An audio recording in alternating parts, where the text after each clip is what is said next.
Hey everybody, Krins here. 2024 was a good year for unexpected game announcements, and I really didn't see this one coming. Both of these games are awesome in their own way. Soul Reaver 1 is much better than 2, but we'll get to that. I want to make sure that both of these games get the attention that they deserve, so I'm going to give each game its own review. With that being said, let's get started with part 1. For the most part, they haven't done anything beyond just giving both games a graphical update. That's both good and bad. The game still controls exactly like it did, which is good, but that includes the camera. Anyone familiar with the original will understand why that sucks. The camera is kind of janky.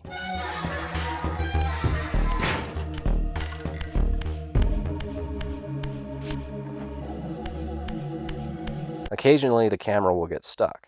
Not so much that it makes the game unplayable or anything, but it can make seeing what you're doing a little frustrating.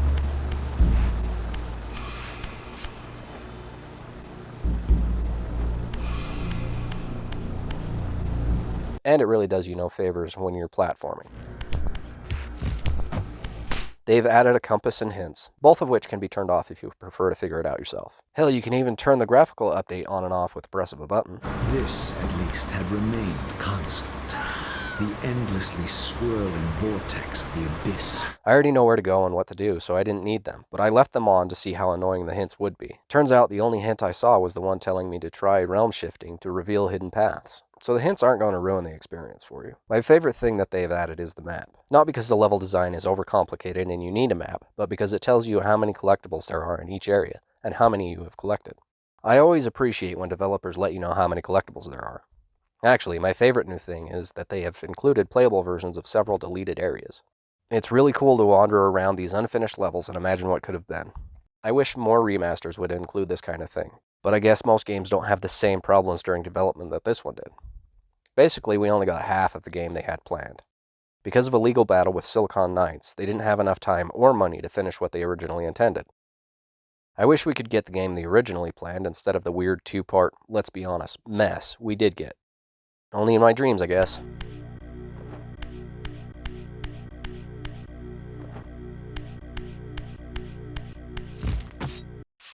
There are also some clips of outtakes of some of the voice actors, trailers, art galleries, a music collection, and whatnot.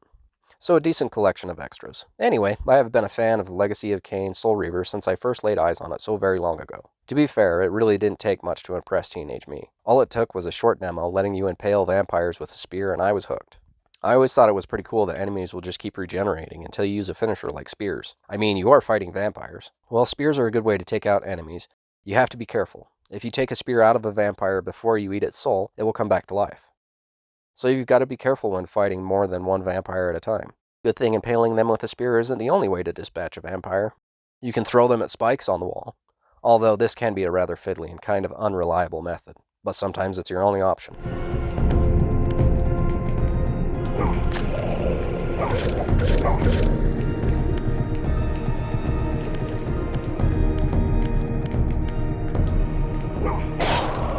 That's where your Force Blast comes in handy.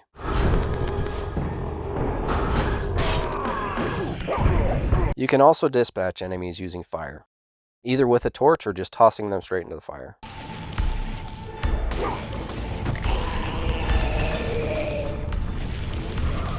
You can also use sunlight, or just toss them in some water.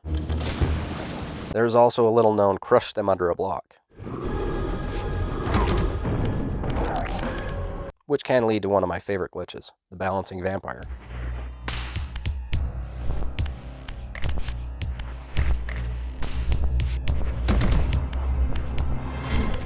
Last but certainly not least is the Soul Reaver. Once you unlock the Soul Reaver, it can stun most enemies in a hit or two. It also has the best finisher.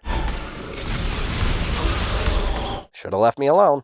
It can also be upgraded to inflict fire damage. The Soul Reaver would be overpowered if it wasn't for its only downside. It can only be used while you're at full health. So it's really powerful, but really easy to lose. So if you're not careful, you can end up overwhelmed and unable to finish off enemies. This is especially a problem with the spider vampires.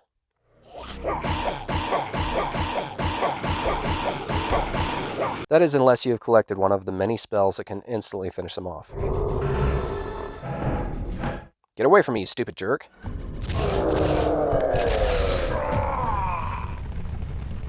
There are quite a few spells, but not all of them are useful. The Force Glyph sends enemies flying, really only useful in specific situations. The stone glyph freezes enemies temporarily, probably the least useful glyph. You can't even attack enemies when they are frozen. Unless you have the Soul Reaver. The sound glyph stuns all enemies surrounding you, only useful if you have some way to finish them off. The water glyph will also stun any surrounding enemies. The fire and sunlight glyphs will kill all surrounding them.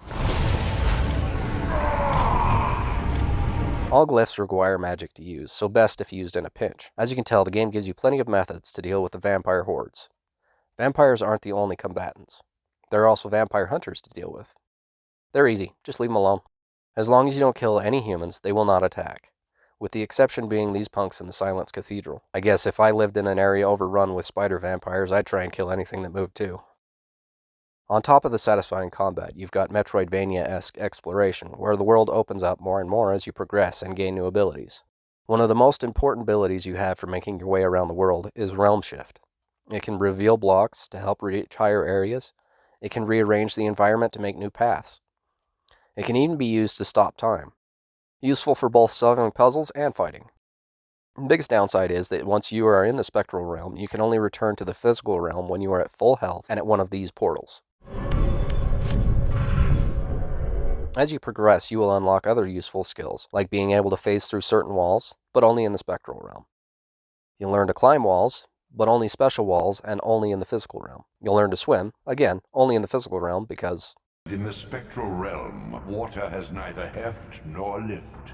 It stands as thin as air. And you'll learn Constrict, an ability that lets you stun enemies and rotate switches in the physical realm. My favorite ability has to be the Force Blast. With it, you can blast enemies into walls, spikes, or fires without having to stun them first. It can also be used to move distant blocks and break barriers.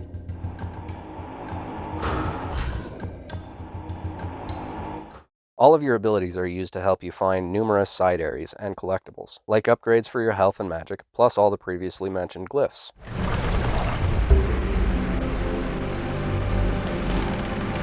I think one of the things I like best about this game is the amount of stuff hidden off the beaten path. Even if all the stuff you can find isn't required to beat the game, I just really enjoy getting a new ability, and then searching high and low to find all the previously unreachable areas. I guess I like it when a game rewards you for taking your time to explore. The world is beautifully designed. Even before they added the map, it was hard to get lost. While it's not sprawling by today's standards, it's still a good-sized game. But every area is distinct enough, I can always tell exactly where I am, either from the types of vampires inhabiting it, the music, or the environment itself. Surrounded by pipes and webs, you're in the Silence Cathedral.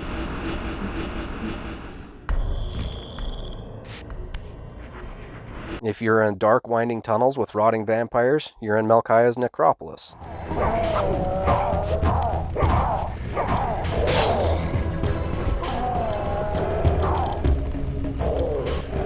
From Dumas' abandoned mountain fortress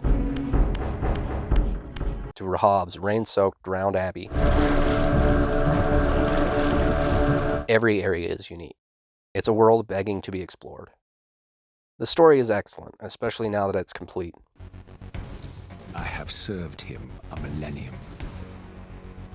Over time, we became less human and more divine.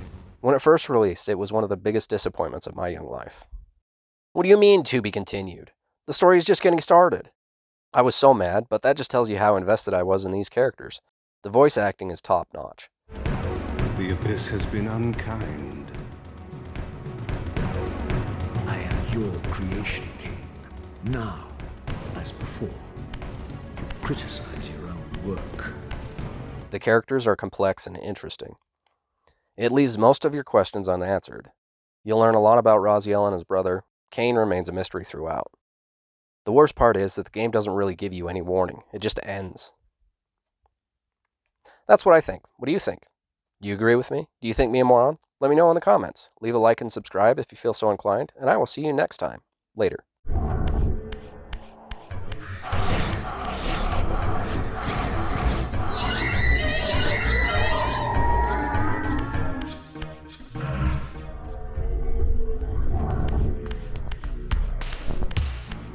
At least I won't make you wait 2 years for part 2.